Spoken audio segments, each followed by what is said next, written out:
সাম্প্রতিক সময়ে ক্যালিফোর্নিয়া অঙ্গরাজ্যে দাবানল ছড়িয়ে পড়েছে। শুষ্ক আবহাওয়া, মরুভূমি, তীব্র বাতাস এবং দীর্ঘস্থায়ী খরার ফলে এবং একের পর এক এলাকায় ছড়িয়ে পড়েছে।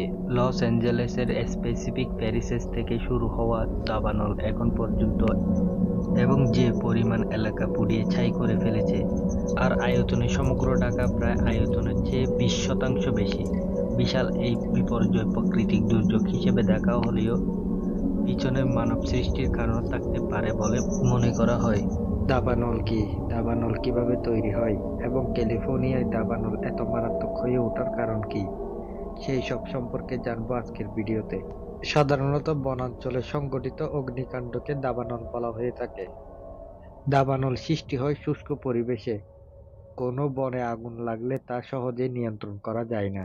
বনের শুষ্ক পাতা থেকে শুরু করে ছোট বড় সকল বৃক্ষ এগিয়ে যেতে সাহায্য করে। ঘন্টা প্রায় 20 কিলোমিটার চলে সক্ষম এই আগুন সামনে যত কিছু পায় সবকিছু পুড়িয়ে তছনছ করে দেয়। আর সেই কারণে দাবানলের আগুন আপন মনে যতক্ষণ খুশি জ্বলতে থাকে। তবে অধিকাংশ সময়ের আগুনের সূত্রপাত হয় মানুষের কারণে। কিন্তু ফরেস্ট সার্ভিস তথ্য অনুযায়ী আমেরিকার প্রায় 85% দাবানল মানুষের কারণে হয়ে থাকে।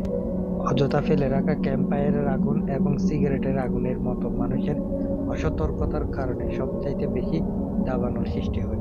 কোনো কোনো গবেষকরা বলে মাত্র কয়েক শতাংশ দাবানল প্রাকৃতিক দুর্যোগ থেকে সৃষ্টি হয়। এগুলোর মধ্যে বজ্রপাত, অগ্নিগিরি উল্লেখযোগ্য। সমগ্র আমেরিকায় বনাঞ্চলে 1 লক্ষ বার আগুন লাগে। এর ফলে প্রায় 20 লক্ষ হেক্টর জমি পুড়ে যায়।